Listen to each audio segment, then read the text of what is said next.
perlukan keajaiban-Mu. Kami butuhkan sentuhan tangan-Mu Tuhan. Terima kasih.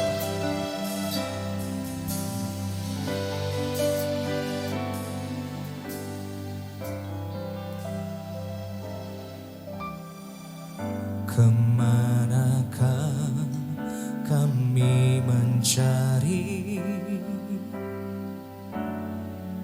kasih sejati?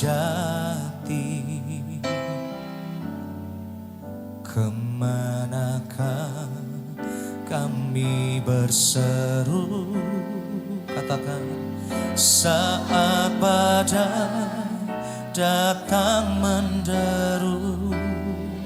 Yang kami tahu hanya Kau yang mampu pulihkan segala sesuatu. Kemanakah kami mencari kasih yang sejati? Kasih sejati. Kemana kami berseru Tuhan? Kemanakah kami berseru saat badai datang menderu? Naikkan pujian ini dengan iman saudara. Kami tahu hanya Kau yang mampu, katakan, pulihkan segala sesuatu. Kami perlukan keajaiban-Mu, katakan, kami butuhkan sentuhan tangan-Mu. Kami tak dapat jalan sendiri. Kami perlu Kau Tuhan. Terima kasih Tuhan. Naikkan pujian ini saudara. Kemanakah kami mencari kasih sejati? Kasih sejati. Terima kasih Tuhan.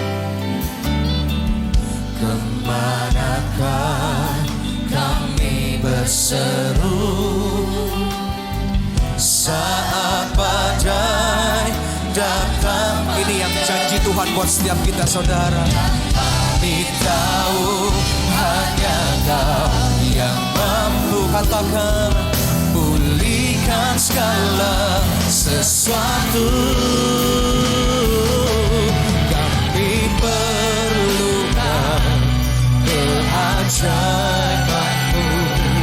Kami butuhkan sentuhan tangan-Mu.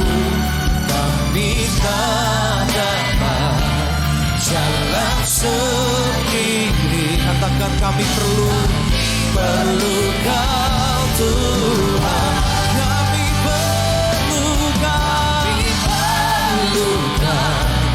keajaiban-Mu. Kami butuhkan sentuhan tangan-Mu. Kami tak dapat jalan sendiri. Kami perlu Kau Tuhan.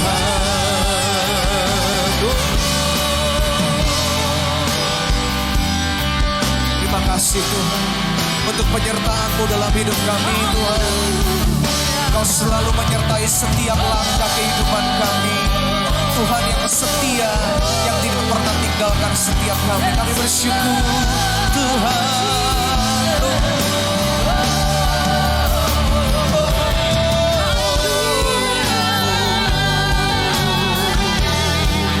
Terima kasih Yesus.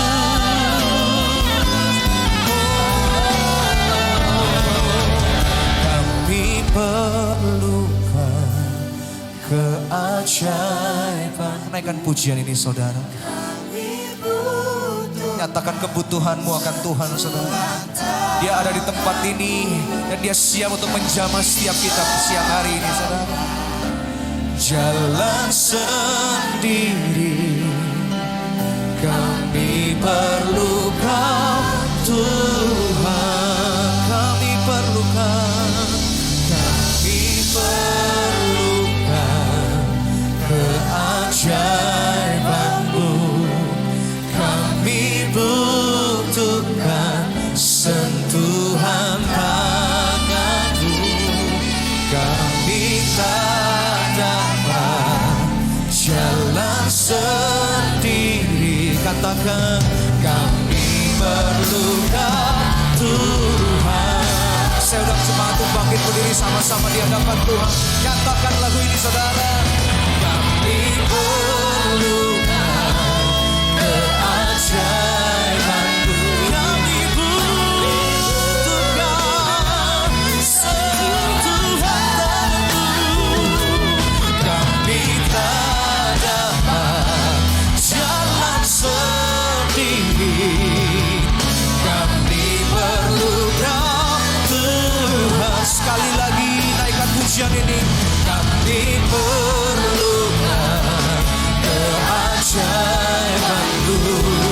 Kami butuhkan sentuhan tangan-Mu. Kami tak dapat jalan sendiri. Kami perlu Kau Tuhan. Kami perlu Kau Tuhan. Kami perlu Kau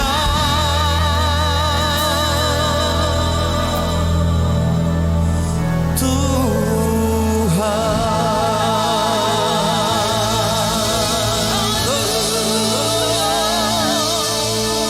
Kami perlu hadirat-Mu. Kami perlu Kau Tuhan.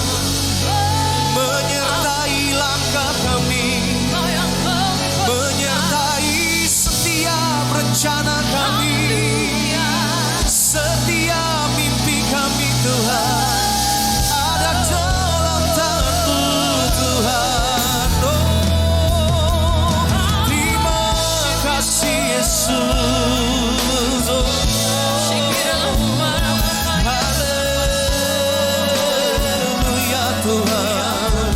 Terima kasih Tuhan. Engkau sungguh baik. Terima kasih untuk penyertaan-Mu. Haleluya.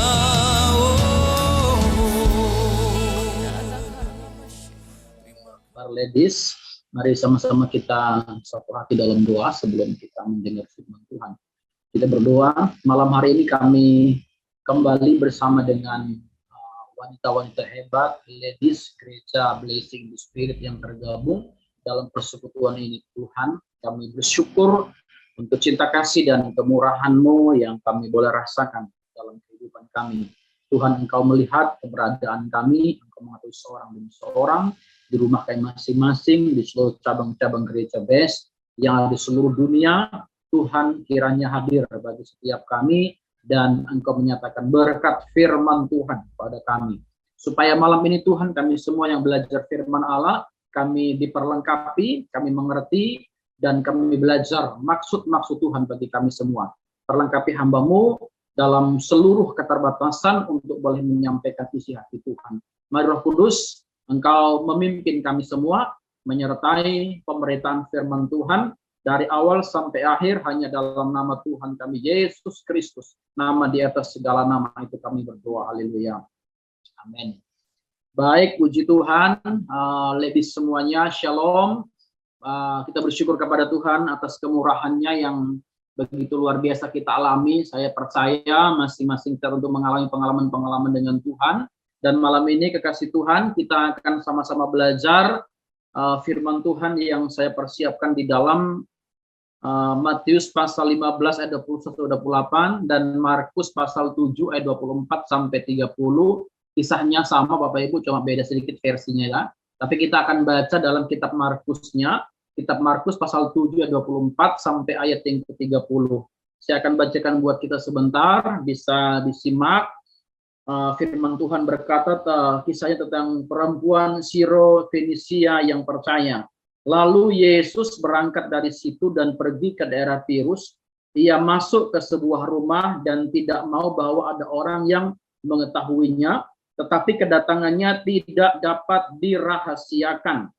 Malah seorang ibu yang anaknya perempuan kerasukan roh jahat segera mendengar tentang dia, lalu datang dan tersungkur di depan kakinya. Perempuan itu seorang Yunani, bangsa Siro-Fenisia. Ia memohon kepada Yesus untuk mengusir setan itu dari anaknya. Lalu Yesus berkata kepadanya, biarlah anak-anak kenyang dahulu, sebab tidak patut mengambil roti yang disediakan bagi anak-anak dan melemparkannya kepada anjing. Tetapi perempuan itu menjawab, benar Tuhan, tetapi anjing yang di bawah meja itu juga makan remah-remah yang dijatuhkan anak-anak. Maka kata Yesus kepada perempuan itu, karena kata-katamu itu, pergilah sekarang sebab setan itu sudah keluar dari anakmu perempuan. Lalu didapatinya anak itu berbaring di tempat tidur sedang setan itu sudah keluar. Baik, demikian jauh bacaan firman Tuhan buat kita, kekasih Tuhan. Malam ini kita semua akan belajar ya, saya akan coba sharing bagian firman Tuhan. Kita akan belajar dari orang yang tidak percaya. Nah, kita hari ini orang-orang yang percaya, kita mengenal Yesus, kita menerima dia sebagai Tuhan dan Juru Selamat, tapi kita belajar dalam kisah ini, belajar dari seorang perempuan yang tidak percaya, seorang perempuan yang tidak mengenal Tuhan, namun mengalami mujizat, mengalami kuasa. Ini sebuah fenomena yang luar biasa, kekasih Tuhan sekalian ya. Karena orang yang tidak percaya, orang yang di luar iman, orang yang di luar bangsa Yahudi, boleh mengalami kuasanya Tuhan Yesus. Sedangkan orang-orang Yahudi, orang-orang yang percaya, yang notabene menjadi tujuan utama dari rencana keselamatan Allah, itu justru mereka hampir jarang mengalami mujizat.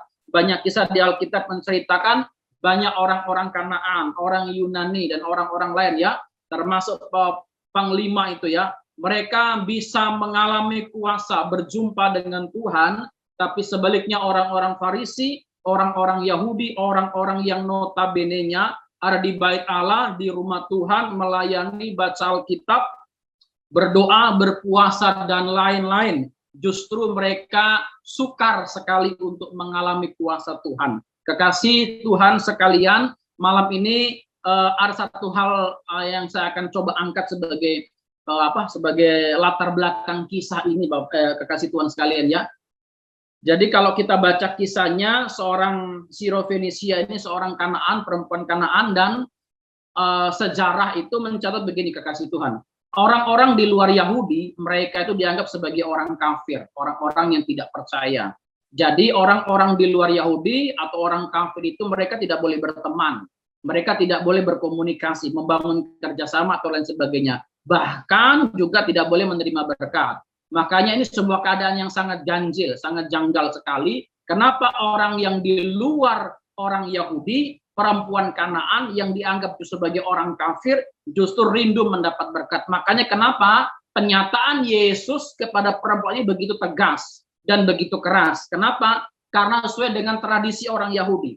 Orang Kanaan, orang Yunani, orang di luar Yahudi, saudara, dianggap sebagai orang kafir dan dianggap sebagai seperti anjing. Kenapa anjing? Karena dalam dalam Taurat Yahudi ada beberapa hewan yang dianggap najis, termasuk babi, anjing, belut, bangor dan sebagainya. Ada di kitab Ulangan ya. Jadi kenapa diumpamakan seperti anjing? Karena memang dianggap najis, tidak pantas. Jadi tidak boleh ketemu, tidak boleh dekat-dekat. Seperti kalau kita tahu saudara-saudara kita, saudara, mereka kalau ketemu binatang yang diharamkan tidak boleh dekat-dekat, saudara. Kalau dekat mereka dianggap najis, tidak boleh kena sentuh. Kalau kena sentuh nanti najis. Saya dulu juga pelakunya, saudara. Jadi kalau kena lihat binatang itu datang udah melari, saudara kita. Kenapa lari? Karena tidak boleh sentuhan, tidak boleh kelihatan, tidak boleh bersentuhan dengan kita. Jadi itu binatang dianggap najis. Makanya kenapa perempuan Kanaan ini dianggap seperti anjing, diumpamakan seperti anjing, karena kamu binatang najis, tidak pantas mendekat, bahkan tidak pantas menerima remah-remah sekalipun dari anak. Tetapi apa yang dikatakan? ternyata perempuan ini berkata remah tidak ada masalah. Nah, ini menarik. Remah itu menjadi berkat luar biasa bagi orang yang tidak percaya. Bagaimana dengan berkat yang sebenarnya, roti yang sebenarnya? Kalau orang di luar Yahudi, mereka justru bisa mengalami kuasa, mengalami mujizat, mengalami pertolongan hanya dengan remah-remah. Bagaimana dengan kita orang-orang percaya? Bagaimana dengan orang Yahudi? Nah, saya anggap begini. Sekarang ada begitu banyak orang di luar sana, saudara, sebenarnya sedang mendapat remah-remah dari Tuhan. Tapi kita orang-orang di dalam Tuhan justru seringkali kehilangan roti yang sebenarnya. Nah, pada malam hari ini, ladies semuanya, saya mau ajak kita untuk membahas poin yang pertama. Poin yang pertama adalah perjuangan seorang wanita yang memiliki cinta. Jadi ibu ini gambaran perempuan Sirofenisia adalah gambaran seorang wanita, seorang ibu yang memiliki cinta yang sangat besar. Walaupun dalam konteks bacaan kita menemukan dia bukan orang yang pantas terima berkat dari Tuhan. Dia bukan orang yang pantas terima bagian dari orang-orang percaya. Tetapi dia seorang wanita yang penuh cinta, yang berjuang karena cinta, yang berjuang karena anaknya, yang berjuang dan berusaha dengan sungguh-sungguh. Sehingga apa yang diupayakan, apa yang dikerjakan, membuahkan hasil yang baik. Nah, kekasih Tuhan, orang-orang yang berjuang karena cinta biasanya itu tidak takut gagal. Yang pertama. Yang kedua itu rela berkorban karena cinta. Ibu ini gambaran dari kita orang-orang percaya. Kalau kita mau ikut Tuhan karena kita mengenal, karena kita mengasihi Tuhan, kalau kita melayani Tuhan karena kita mencintai Tuhan, saudara, kita tidak akan takut gagal, kita tidak akan takut dipermalukan, kita tidak akan takut kalau seandainya kita mengalami hal-hal yang sulit. Kalau kita coba renungkan dalam perjalanan wanita Sirofenisia, saya sangat percaya tentunya ada pergolakan yang luar biasa dalam hatinya. Pada saat dia ingin menjumpai Yesus, dia tahu apa yang akan terjadi karena memang dia orang di luar Yahudi, orang Kanaan yang pastinya akan ditolak oleh orang-orang Yahudi. Yesus, para muridnya, dan orang-orang yang mengikuti mereka rata-rata orang Yahudi. Tetapi perempuan Kanaan yang mereka di luar Yahudi, sudah pasti akan ada penolakan, ada cibiran, pasti akan ada pandangan sebelah mata. Kenapa? Dia orang di luar Yahudi. Dan betul apa yang terjadi. Para muridnya berkata, Tuhan, guru usir saja perempuan ini. Yesus berkata, tidak pantas memberikan roti kepada anjing. Yesus dengan tegas menganggap perempuan ini tidak pantas, tidak layak. Nah, ada juga beberapa kelompok orang yang mengatakan begini, kalimat tentang, aku datang untuk orang Yahudi, aku datang untuk anak-anak, tidak pantas memberikan roti kepada anjing. Jadi begini, dianggap bahwa Yesus datang khusus bagi orang Yahudi. Jadi kalau sekarang kita bisa percaya Tuhan, itu dianggap kita sebagai orang-orang di luar Kristus, orang di luar kebenaran. Kita tidak punya kebenaran. Kenapa? Karena Yesus datang hanya bagi orang Yahudi. Itulah sebabnya kita orang Kristen dianggap kita tidak punya Tuhan. Karena apa? Karena kedatangannya khusus. Sedangkan berita Injil hari ini kita dengar disampaikan kepada semua orang di seluruh pelosok dunia, di seluruh penjuru bumi ini, maka semua orang-orang yang menerima kasih karunia mereka bisa percaya kepada Tuhan Yesus. Tapi sebagian orang mengklaim tidak bisa. Kamu tidak bisa percaya sama Yesus karena Yesus sifatnya khusus. Itu Tuhannya hanya bagi orang Yahudi, penyelamat bagi orang Yahudi. Tapi kita meresponnya berbeda, saudara. Kenapa? Karena pada waktu itu konteksnya Yesus mau menjelaskan tentang tujuan utama pada saat dia masih hadir. Dia masih ada di tengah-tengah dunia bersama dalam ruang lingkup Yahudi. Tapi setelah dia naik ke surga, dia bangkit, saudara, dia memberikan kuasa kepada para muridnya, dia pun memberi perintah. Sehingga perintah untuk memberitakan Injil, membuat orang percaya itu sifatnya universal. Pada waktu kedatangannya masih sifatnya khusus di tengah-tengah orang Yahudi. Pengajarannya bagi orang-orang Yahudi. Muridnya orang-orang Yahudi. Tapi hari ini, saudara, sifat pemberitaan Injil sifatnya sudah universal. Jadi kita tidak perlu takut lagi, tidak perlu berkecil hati. Kalau orang berkata kepada kita tidak percaya Tuhan, tidak mengenal Tuhan, justru berbeda. Hari-hari ini, kita ini orang-orang bersyukur, saudara. Walaupun kita bukan orang Yahudi secara darah daging, tapi kita mengalami kuasa di dalam Kristus. Kita menerima kasih karunia dalam Tuhan. Jadi, bagian yang penting yang kita harus renungkan bagi kita sebagai orang-orang percaya, kita harus sungguh-sungguh berjuang dan kita harus mengerti tujuan kita. Harus ada sesuatu yang menggerakkan kita untuk bergerak di dalam Tuhan, saudara. Kalau tidak ada sesuatu yang menggerakkan, kita akan cenderung justru berpaling dari kasih Kristus. Kita berpaling dari perjuangan iman kita. Karena memang perjuangan iman itu tidak gampang. Wanita tadi diuji dengan perkataan-perkataan yang keras, perkataan-perkataan yang kasar, bahkan tanda kutip seperti dilecehkan, karena dianggap sama dengan binatang yang najis. Tetapi apa yang dilakukan? Ternyata pengharapannya, perjuangannya yang begitu keras menghasilkan buah yang luar biasa. Walaupun dia di luar orang Yahudi yang seharusnya tidak pantas, tidak boleh menerima kasih karunia, tidak bisa menerima remah-remah sekalipun, tapi karena perkataannya yang penuh iman, karena perjuangannya, Yesus berkata, jadilah kepadamu seperti yang kamu kehendaki. Kekasih Tuhan, selama kita punya tujuan yang benar, selama kita mau berjuang dengan cara yang benar, saya percaya Tuhan tidak pernah tinggal diam, Bapak kekasih Tuhan ya. Saya percaya Yesus tidak akan pernah tutup telinga. Dia akan melihat kita dan dia akan mengetahui segala perjuangan. Nah, bicara tentang cinta, bicara tentang kasih, bicara tentang keluarga, ini menarik sekali, saudara. Biasanya siapapun kita ya, baik itu pria atau wanita, pada saat kita sedang berusaha untuk mendapatkan cinta, kita akan berjuang dengan sangat keras. Kita akan berkorban apapun yang bisa kita korbankan, gitu ya. Biasanya cinta mula-mula selalu luar biasa, baik itu cinta kepada pasangan atau cinta kepada Tuhan. Dan saya pernah mendengar banyak kesaksian orang-orang yang mengalami kasih mula-mula. Begitu luar biasa, sepertinya tiada hari tanpa berdoa, tiada hari tanpa baca Alkitab, tiap hari hatinya rindu melayani, tiap hari rindu menyembah Tuhan. Kenapa? Kasih mula-mula begitu menggebu-gebu, begitu luar biasa. Bahkan sepertinya tidak ada satu perkara pun di depan kita yang bisa menghalangi semangat kita. Kenapa? Karena kasih itu, karena cinta itu begitu luar biasa. Nah, kekasih Tuhan sekalian, makanya pada waktu kita mau berjalan dengan Tuhan, kita tidak bisa tanpa cinta kasih, tanpa kesungguhan, tanpa totalitas. Nah, wanita ini menggambarkan bagaimana cinta yang dia perjuangkan terhadap anaknya menghasilkan buah yang luar biasa. Walaupun dia tahu resikonya,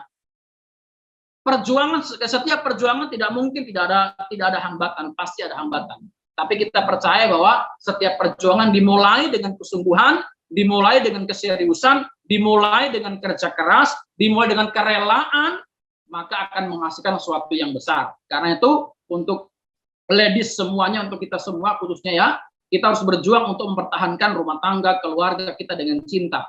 Yang tentunya itu kita bangun dalam kebenaran, bukan cuma asal cinta biasa, tapi dibangun dalam kebenaran. Biasanya ada istilah istilah anak muda gitu ya.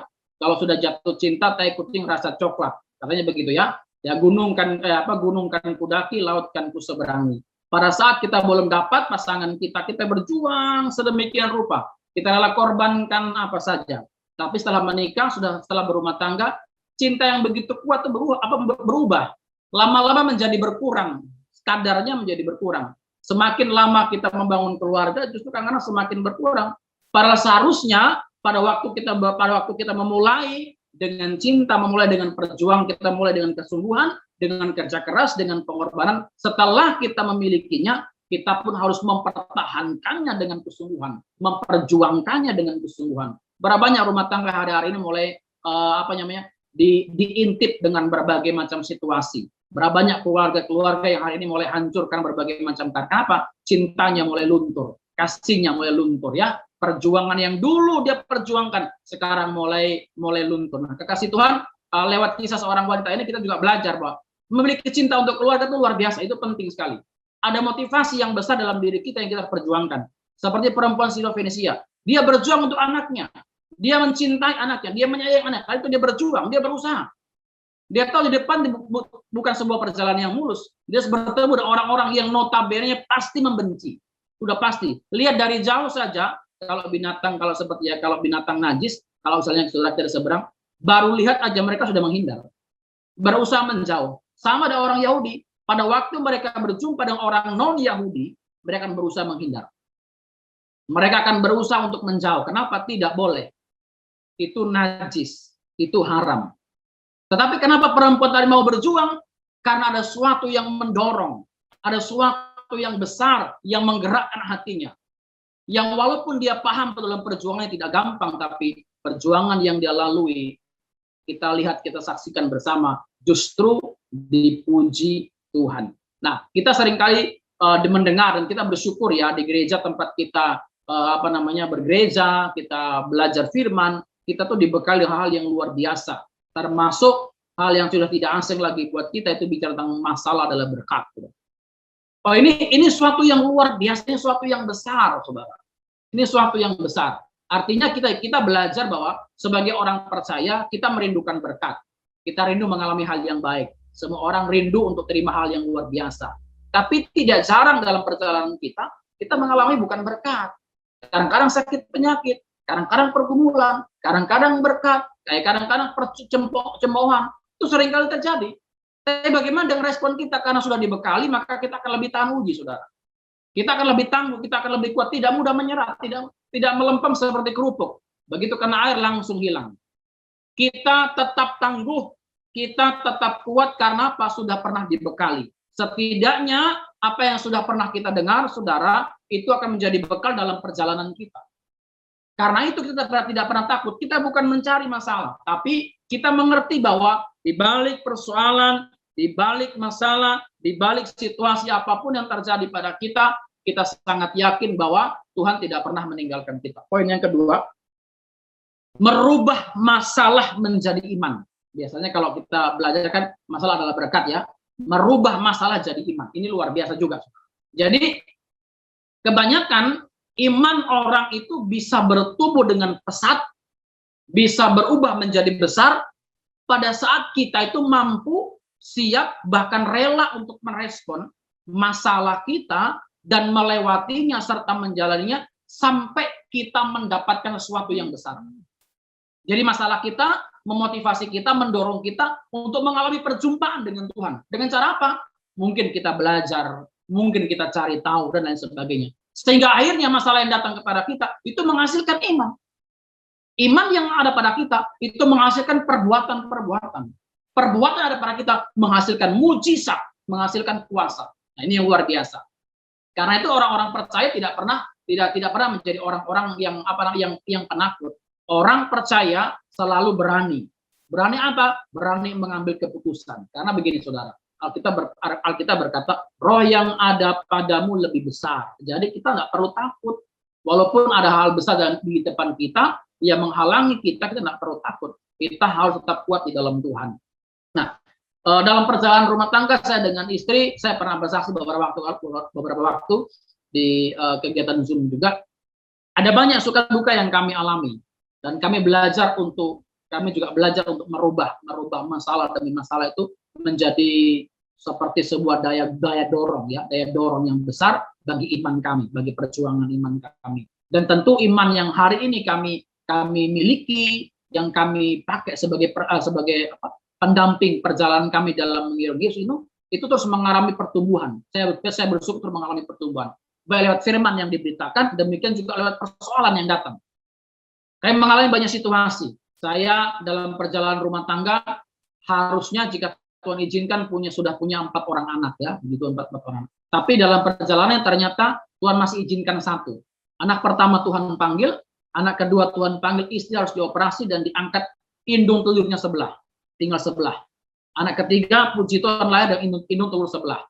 Anak keempat baru mungkin 2 bulan kemarin, 2-3 bulan kemarin Tuhan izinkan harus dikuret lagi. Dan itu tidak jadi. Dalam perjalanan iman kami belajar. Ternyata walaupun kami hamba Tuhan, kami melayani, kami berdoa, kami mungkin menurut kami tidak kurang berdoa. Menurut kami sudah berusaha. Tapi kami belajar melihat rencana Tuhan yang terbaik. Dan ternyata masalah-masalah yang kami alami itu mendorong. Itu sedang membawa kami untuk pada level-level iman. Makanya tiap hari berdoa, Tuhan tambahkan iman. Karena setiap persoalan yang datang levelnya berbeda-beda. Nah, pada waktu iman kita tidak kuat, pada level tertentu, akhirnya kita berkata, Tuhan tidak baik buat kita. Tapi kalau kita bisa melihat, kita bisa merubah masalah yang ada pada kita sebagai jalan untuk mengalami pertumbuhan rohani, pertumbuhan iman itu luar biasa. Artinya kita sedang bertumbuh dalam Tuhan. Karena apa? Karena Tuhan mau kita sedang mengalami Dia. Kita mengalami Dia hari demi hari. Nah, kita mau bersyukur kepada Tuhan. Dalam sebuah momen, dalam sebuah renungan keluarga, Biasa kami doa pagi, keluarga, doa malam keluarga, kita baca Alkitab sama-sama. Kami sempat dapat satu poin yang waktu itu saya saksikan, saudara, pada kisahnya Yunus ya. Yunus itu yang diutus Tuhan ke Niniwe, tapi lari dari panggilan Tuhan, dan di sana dia bersaksi, aku ini hamba Tuhan, aku ini orang Yahudi. Saya percaya bahwa ini terjadi karena saya, maka itu buanglah saya, lemparlah saya. Nah, satu, dia berani bertanggung jawab, yang dua, dia berani bersaksi tentang Tuhan. Berani bersaksi di tengah badai, bersaksi di tengah persoalan, berkata Tuhan di tengah-tengah ancaman kematian. Itu Yunus itu bersaksi, saya ini hamba Tuhan, saya ini orang percaya di tengah-tengah ancaman kematian. Bahkan dia bilang, lemparkan saya di tengah-tengah lautan, anginnya kencang, gelombangnya besar, cuma satu yang dipikirnya, pasti mati. Tapi apa yang terjadi? Pada saat Yunus berani bertanggung jawab, dia mau bersaksi tentang Tuhan, bahkan di tengah-tengah ancaman kematiannya, Tuhan meluputkan dia. Dan akhirnya imannya di-upgrade. Dia berani pergi untuk bersaksi tentang Tuhan. Nah, dalam perjalanan hidup kita banyak mengalami seperti perempuan Sirofenisia. Kita seringkali merasa kita takut. Tapi pada waktu kita mau bilang gini, seperti sudah jalan buntu ya, nekat ya. Orang dia bilang bondo nekat. Kalau sudah nekat pokoknya, nah, kalau saudara kata pokoknya berarti berat sudah. Kalau ada kata pokoknya, nah ini sudah berat. Nah, biasanya seperti halnya wanita ini, sudah berjuang, berusaha, dan dia sangat kasihan melihat anaknya. Pada saat anaknya sakit, menderita, hatinya tidak bisa ditahan. Walaupun dia tahu ada batas antara dia dan orang Yahudi, antara bangsanya dan bangsa Yahudi, dia tidak pernah melihat batasan ini sebagai pembatas pagar tembok yang membuat dia tidak bisa menyeberang.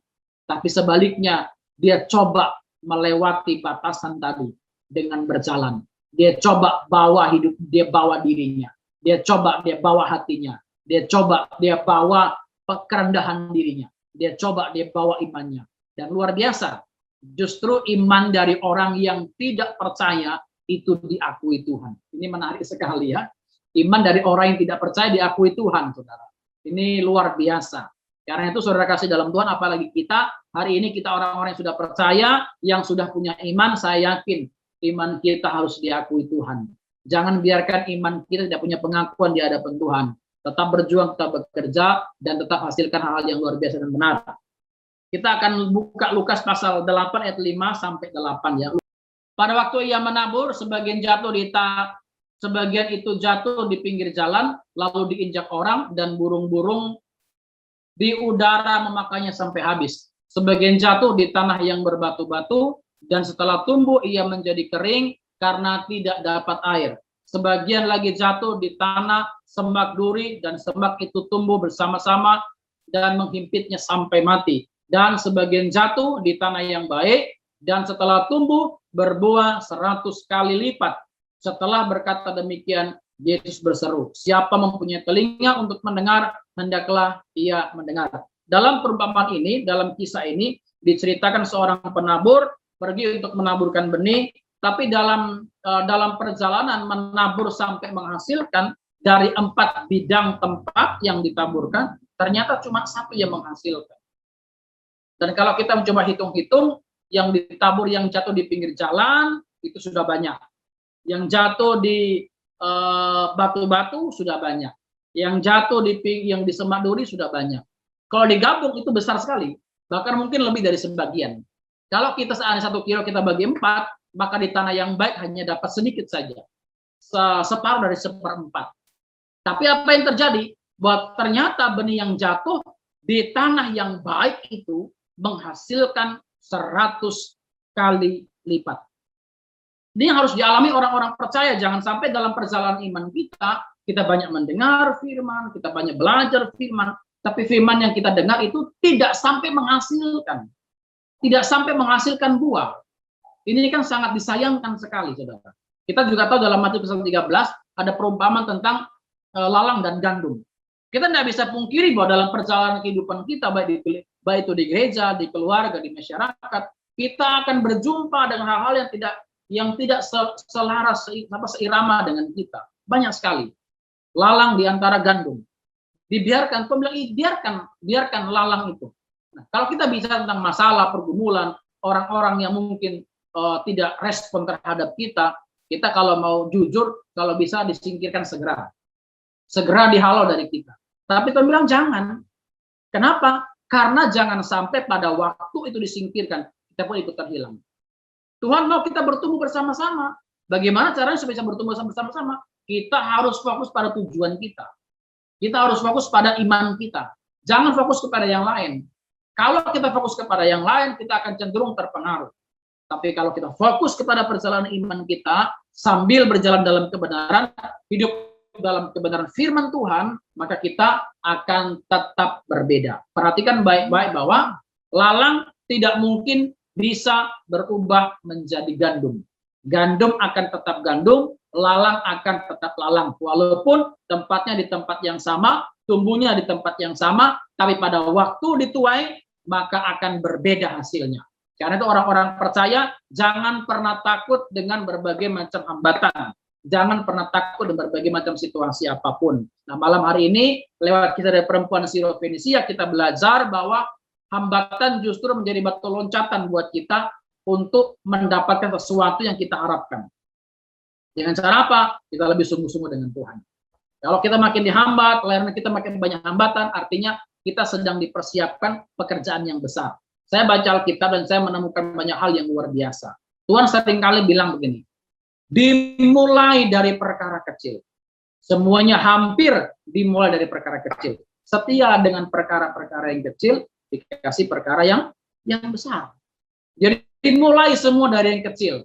Kalau kita setia dengan perkara kecil, akan dikasih perkara-perkara yang besar. Nah, kalau kasih Tuhan sekalian, kita harus belajar untuk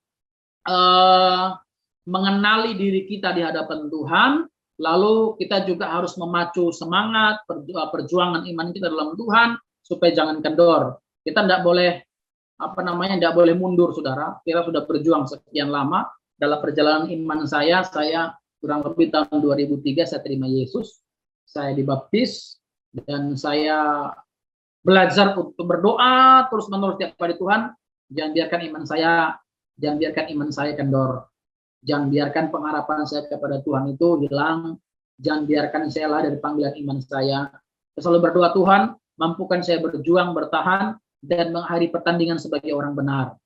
Itu doa yang saya selalu naikkan, saya rindu. Karena apa? Karena dulu saya sudah tinggalkan iman saya yang lama, saya berjumpa dengan Yesus, dan saya tahu di dalam Dia ada jaminan yang luar biasa. Karena saudara, saya belajar berjuang sungguh-sungguh dengan iman. Karena memang tidak gampang. Belum lagi kalau keluarga tiba-tiba panggil, nak, mama sendirian loh. Nak, kamu udah sayang mama ya. Kamu mau begini. Hati seperti seorang anak, hatinya ini kadang-kadang hancur ya. Aduh, antara kasihan sama mama, tapi kita punya perjuangan iman. Waktu saya kadang-kadang digoncang dengan hal seperti itu, saya berdoa, Tuhan, saya mau ikut mama, tapi mama harus seiman dengan saya. Doa saya seperti itu ya. Saya masih bergumul sampai hari ini untuk mama saya, karena mama saya masih belum percaya Tuhan. Tapi saya percaya, saya yakin bahwa satu waktu akan menyatakan dengan luar biasa, dan perjuangan saya belum berhenti. Sebelum saya berakhir dalam perjuangan iman, di tengah-tengah dunia ini saya harus berjuang untuk orang-orang yang saya kasihi. Seperti halnya perempuan Sirofenisia, dia berjuang untuk anaknya, dia melewati batas-batas yang harusnya dia tahu tidak mungkin dia lewati.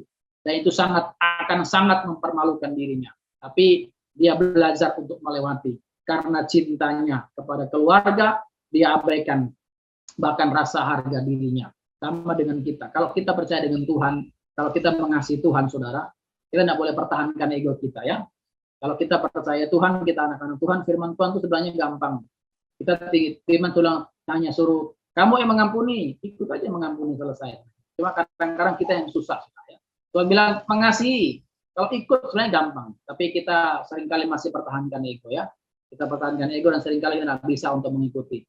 Dalam banyak hal, hari-hari ini saya juga masih terus belajar dalam perjalanan iman, belajar untuk membuat simpel belajar Alkitab. Ya. Jadi kalau Tuhan bilang suruh mengampuni, ya sudah ampuni. Walaupun berat, walaupun sakit, walaupun itu sepertinya susah, Tuhan bilang suruh ampuni, selesai, ampuni saja. Tuhan bilang suruh kasih saja. Jadi jangan dibuat ribet apa yang gampang, apa yang kita ngerti, kita lakukan. Makanya Gembala Senior sering bilang gini, kita harus ada tindakan iman, bukan cuma iman. Makanya Alkitab bilang iman tanpa perbuatan hakikatnya mati. Selama kita punya iman, kita harus berjuang menghasilkan buah-buah dari iman. Jangan biarkan iman kita hanya bergantung sendiri, tapi biar iman kita juga ada perbuatannya, ada tindakannya, supaya nama Tuhan dipermuliakan dalam diri kita. Nah, kasih Tuhan sekalian, saya mengajak kita semua untuk mempersiapkan diri kita ini seperti tanah yang baik.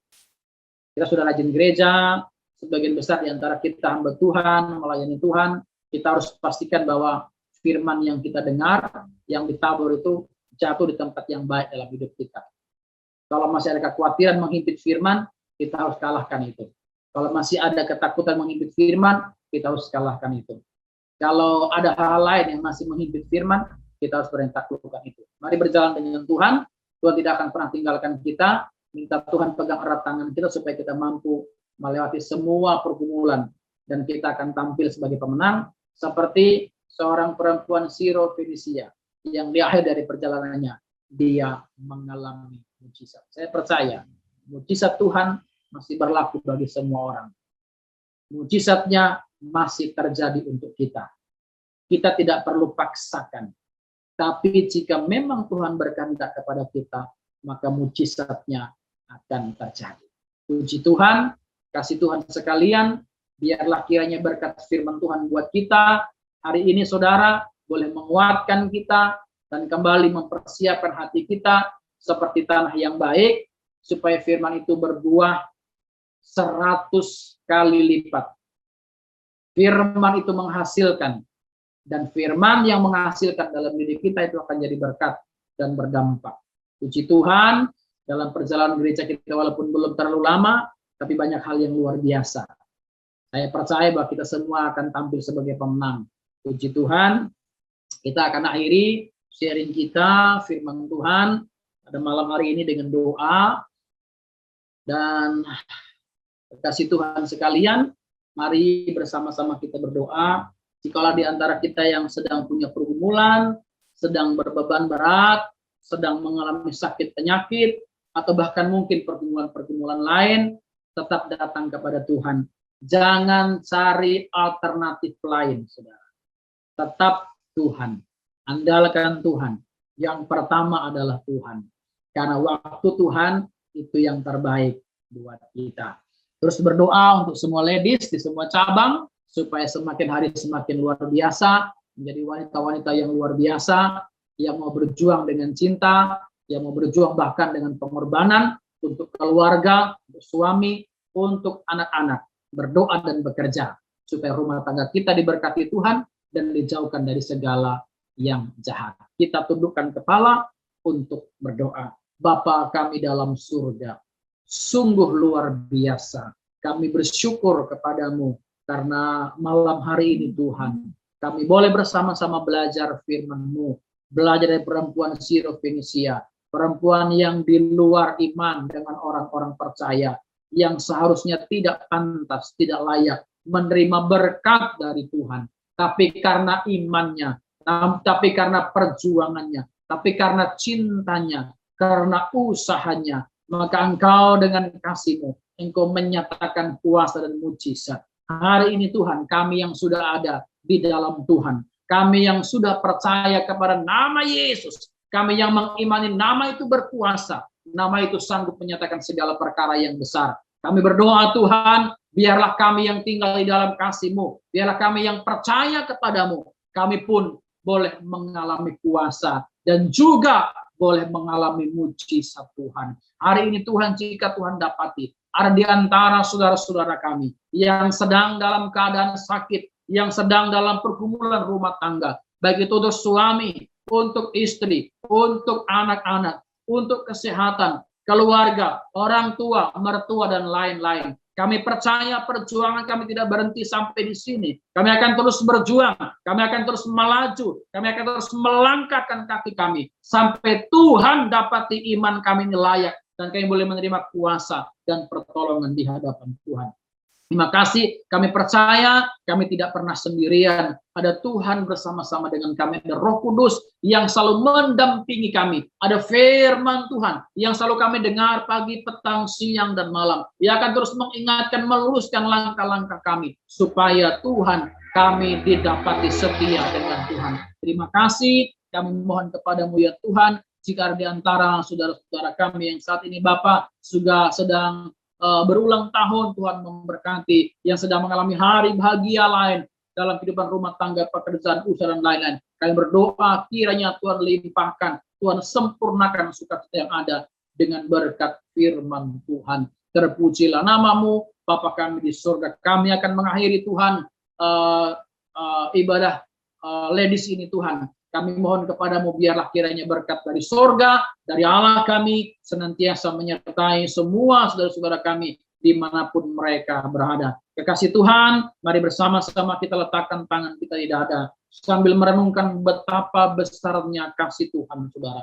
Minta Tuhan tambahkan iman kepada kita supaya semakin hari kita semakin mengalami kuasa di dalam namanya. Firman Tuhan berkata, jagalah hatimu dengan segala kewaspadaan, karena dari situ terpancar kehidupan. Ya kasih Tuhan, terimalah berkat, jadilah berkat, dan terimalah berkat rahmat anugerah dari Allah Bapa di sorga, dalam putra tunggalnya Yesus Kristus, yang telah mati bagi dosa-dosa kita. Dia bangkit pada hari ketiga, dia naik ke surga, dia berjanji kembali untuk kedua kalinya, bagi gereja dan orang-orang percaya, dan dalam persekutuan dengan Roh Kudus yang menghibur, menguatkan, menuntun, memimpin, dan memberikan kepada kami kuasa dan keberanian untuk menjadi saksi Kristus mulai hari ini sampai selama-lamanya. Mari bersama kita berdoa dengan doa yang diajarkan kepada kita demikian. Bapa kami yang di surga, dikuduskanlah namamu, datanglah kerajaanmu, jadilah kehendakmu di bumi seperti di surga. Berikanlah kami pada hari ini makanan kami yang secukupnya, dan ampunilah kami akan kesalahan kami, seperti kami juga mengampuni orang yang bersalah kepada kami. Dan janganlah membawa kami dalam pencobaan, tapi lepaskanlah kami dari yang jahat. Karena Engkaulah yang punya kerajaan dan kuasa dan kemuliaan sampai selama-lamanya. Amin. Tuhan memberkati. Amin.